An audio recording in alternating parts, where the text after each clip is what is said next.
यारों आज हम 21वीं सदी के दौर में ये युग तकनीक, शोध और आविष्कार का है। लोग धरती से चांद और ग्रहों में पहुंच रहे हैं, लेकिन काला जादू, भूत प्रेत, आत्मा और पुण्य जन्म को मानने वाले लोग आज भी हैं। आज भी ऐसे कई लोग हैं जो भूत प्रेत, चुड़ैल, आत्मा आदि के नाम से डर जाते हैं। भारत में आपको ऐसे बहुत से जगह मिल जाएंगे जहाँ भूत प्रेत भगाना या जादू टोना करने की बात की जाती है। कई बाबा तो टीवी पर लाइव टेलीविजन में भूत भगा देने का दावा करते हैं। लेकिन दोस्तों असल सवाल तो ये है कि क्या असल में भूत होते हैं? वीडियो शुरू होने से पहले यदि आप इस चैनल पर पहली बार आए हो तो नीचे लाल कलर के बटन को दबाकर चैनल को सब्सक्राइब कर लीजिए।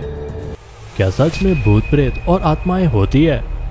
तो यारों डरना या ना डरना अलग बात है, लेकिन सबसे बड़ा सवाल तो ये है कि क्या सच में भूत प्रेत और आत्माएं होती भी है? अगर नहीं तो लोग डरते क्यों हैं? वहीं दूसरी ओर विज्ञान के आधार पर बात करें तो ये भी कहा जा सकता है कि जो चीज आंखों से नजर ही ना आए उसे हम कैसे मान ले? भूत प्रेत और आत्माएं होती है या फिर नहीं, या फिर ये लोगों का अंधविश्वास है या फिर नहीं? इसके पीछे अलग अलग देशों के सांस्कृतिक, सामाजिक, मनोवैज्ञानिक और आर्थिक कारण हो सकते हैं।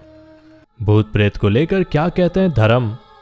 भूत प्रेत और आत्माओं में विश्वास करना पीढ़ियों से लोगों के दिमाग में गहराई से बसा है, जो कि आधुनिक और वैज्ञानिक युग में भी जारी है। आदि को लोक कथा और संस्कृत में अलौकिक प्राणी बताया गया है, जो कि किसी मृतक की आत्मा से बनती है। अगर किसी व्यक्ति की कोई इच्छा मृत्यु से पहले पूरी नहीं होती तो वो पुण्य जन्म के लिए स्वर्ग या फिर नर्क नहीं जा पाता और फिर प्रेत बनकर भटकता रहता है। वही जिसकी हिंसक या अकाल मृत्यु होती है या फिर मृत्यु के बाद उचित संस्कार नहीं होता तो ऐसे लोग भी मृत्यु के बाद प्रेत बनते हैं। आपको जानकर हैरानी होगी कि असम के मायोंग गांव से लेकर वाराणसी के कई घाटों में काला जादू करने का अभ्यास किया जाता है। इसलिए अक्सर कुछ लोग भारत में रहने वाले लोगों को पाखंडी और अंधविश्वासी भी कहते हैं। लेकिन दोस्तों केवल भारत ही नहीं बल्कि विदेशों में भी लोग भूत प्रेत होने की बात को सच मानते हैं। जी हाँ दोस्तों, 21वीं सदी में भी ऐसे कई देश है जो काला जादू करने और भूत प्रेत को मारने के मामले में खूब फेमस है। तो आइए चलिए जानते हैं इन देशों के बारे में। इन देशों में होता है खूब जादू टोना। केटमाको, मैक्सिको। मैक्सिको देश का केटमाको शहर बहुत ही खूबसूरत है। ये झरने और समुद्री तटों से घिरा हुआ है, लेकिन ये शहर अपने खूबसूरती से ज्यादा ब्लैक मैजिक को लेकर प्रसिद्ध है। यहाँ पुरुषों द्वारा सबसे ज्यादा काला जादू किया जाता है, जो कि साल भर चलता है। आपको ये बात जानकर हैरानी होगी कि यहाँ पर ब्लैक मैजिक कोई गरीब, संत, बाबा या आम इंसान द्वारा नहीं किया जाता, बल्कि बड़े बड़े मेयर द्वारा किया जाता है। New Orleans, USA. New Orleans को अमेरिका में काला जादू का केंद्र माना जाता है। पुराने समय में यहाँ पर मैरी लावियो नाम की एक महिला थी, जो कि लोगों को काला जादू करने में मदद करती थी। आज भी लोग उसी मदद की उम्मीद रखते हैं और इसी कारण उसकी कब्र पर एक्स लिखकर चले जाते हैं। हार्स पर्वत, उत्तरी जर्मनी।